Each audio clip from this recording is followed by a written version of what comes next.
레위기부터 시작해서 요한계시록까지, 창세기부터 요한계시록까지 모든 구별되어짐이 바로 그것을 말하고 있는 거예요. 여러분, 왜 마음속으로만 예수 그리스도인이 되고자 합니까? 이 세상에 나가서 빛과 소금이 된다는 것은 무엇을 말하는 것입니까? 구별되어지는 거예요. 내 안에 계신 예수 그리스도가 나의 삶을 통해서, 나의 손과 발을 통해서, 나의 눈빛을 통해서, 나의 의를 통해서 보여지는 것입니다.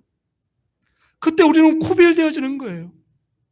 이 세상과 구별되어지는 것입니다. 오늘 본문의 말씀을 통해서 구별된 자로 산다는 것은 무엇을 말합니까? 하나님의 인도함을 받는 거예요. 하나님의 인도하심을 받는 것입니다. 구별된 자만 하나님의 인도하심을 받는다는 사실 여러분 아십니까? 오늘 본문의 14절 말씀 보니까 이렇게 기록하고 있죠. 다윗이 광야의 요새에도 있었고 또 십광야의 산골에도 머물렀으므로 사울이 매일 샀대. 부지런히 샀대. 하나님이 그를 그의 손에 넘기지 아니하시니라. 여러분, 광야에 머무는 다윗, 여러분 광야에 숨을 데가 있습니까?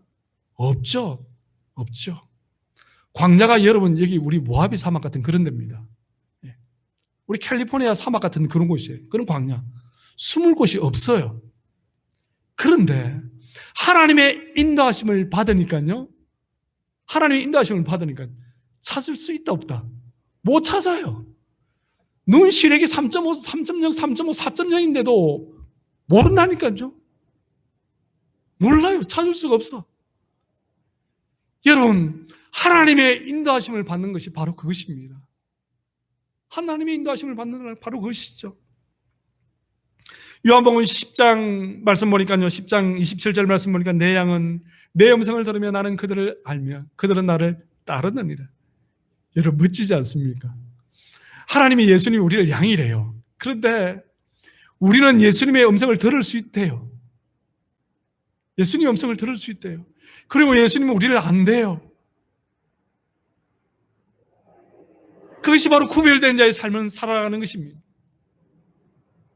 여러분, 사도 바울의 4차 전도 여행을 잘 아시죠? 사도 바울이 3차 전도 여행을 마치고 예루살렘에서 예루살렘 교회에 구제헌금을 전달합니다.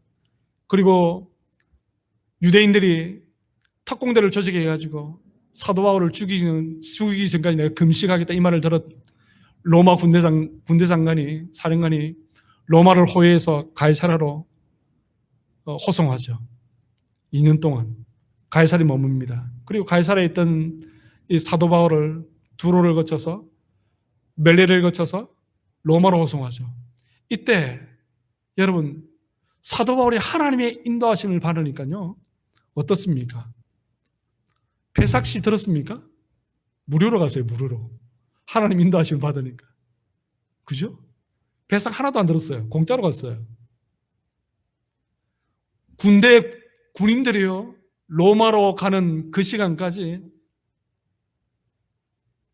어떻습니까? 네로 황제를 만나는 그 시간까지 사도 바울은요. 군인들의 호송을 보디가드가 막 있어가지고요. 든든하게 갔습니다. 든든하게. 호위병들이 막 붙어 있어가지고요. 먹는 거. 여러분, 사도 바울이 로마로 갈 때 뭐 사먹은 거 있습니까? 다 공짜로 무료 숙식 제공. 그죠? 자는 거 다 제공해 줬잖아요. 하나님 인도함 받으니까요. 그렇게 되는 거예요. 여러분, 세상의 가치로 생각해 보십시오. 배삭시 얼마나 나왔겠습니까? 얼마나 많이 나왔겠습니까? 먹는 거 하루에 빵 한 조각만 먹어도 비용이 얼마나 많이 산출되겠습니까? 그리고 가는데 얼마나 위험한 일들이 많았겠습니까? 요즘같이 안전이 보장되었습니까? 그렇지 않아요. 산골짜기를 지날 때마다 도둑들을 걱정해야 되고 산적들을 걱정해야 되는, 안전하게 하나님께서 인도해 주시는 것이죠. 그리고 풍랑 가운데서도 사도 바울은 뭐라고 말합니까? 같이 풍랑 속에 있었던 사람들을 향해서 사도행전 27장 24절 말씀 보니까 바울아, 두려워하지 말라. 내가 가이사 앞에 서야겠고 또 하나님께서 너와 함께 항해하는 자를 다 내게 주셨도다. 하나님께서 그와 함께 계신다는 거예요. 딱 하나님의 사도 바울의 뒷배가 딱 되어서 걱정하지 마. 쫄지 마. 사도 바울 걱정하지 마. 집채만한 파도가 너에게 덤벼들지라도 걱정하지 마라. 사도 바울. 내가 너와 함께 할 거다. 내가 너를 인도할 거다. 네가 소정의 목적을 달성할 때까지, 복음 전하는 것을 마칠 때까지 내가 너와 함께 할 것이다. 구별된 자로 삶을 살아간다는 것이 바로 이것을 말하는 것입니다. 하나님과 함께 한다는 것이죠. 하나님의 인도하심을 받는다는 것이죠. 여러분, 이 얼마나 기쁜 일입니까?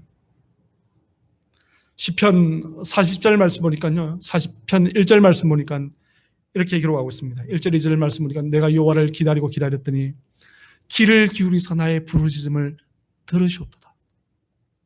여러분, 얼마나 기쁩니까? 내가 하나님 앞에 여호와 하나님 주여 하고 부르짖었더니 하나님이 내 음성을 들었다는 거예요. 그리고 이어서 뭐라고 말합니까? 나를 기가 막힐 웅덩이와 수렁에서 끌어올리며, 기가 막힌다는 것은, 이야 하나님 엄청나십니다. 전혀 제가 생각하지도 못했던 그것이 아니고요. 그것이 아니고, 이 기가 막힌다 이 말은요, 원어를 찾아보면 어안이 벙벙해가지고 그냥 주저앉아가지고, 하나님 나 이제 어떻게 할지 모르겠어요. 하나님 책임져 주세요. 하나님 인도해 주세요. 하나님 붙잡아 주시고 하나님 끄집어내 주세요. 이렇게 말하는 거예요. 그것이 바로 이 기가 막힐 웅덩이와 수렁에서, 하나님 나는 계획이 없어요. 나는 어찌할 바를 알지 못합니다. 그런데 하나님께서 하나님의 방법으로, 하나님의 시간에, 하나님의 장소에서 사도가 아니고 다윗을 끌어올렸다는 거예요. 끌어올리실 뿐만 아니라 내 발을 반석 위에 두사 내 걸음을 견고하게 하셨다. 견고하게 하셨다는 말은 무슨 말이냐면요, 뛰기도 하고 걷기도 하고 어디를 가든지 시력에 빠지지 아니하고 깨끗한 발걸음으로 하나님께서 지키시고 인도하시고 보호하셨다는 거예요. 여러분, 얼마나 멋집니까? 하나님의 인도하심을 받는 것이 바로 그것입니다. 그래서 뒤에 보면 다윗이 고백하죠. 여호와의 말씀은 내 발의 등이요 내 길의 빛이니이다. 여러분, 너무 멋지지 않습니까? 다윗 할아버지가 너무 멋지지 않아요? 하나님의 인도하심을 받는 것이 바로 그것을 말하는 것입니다.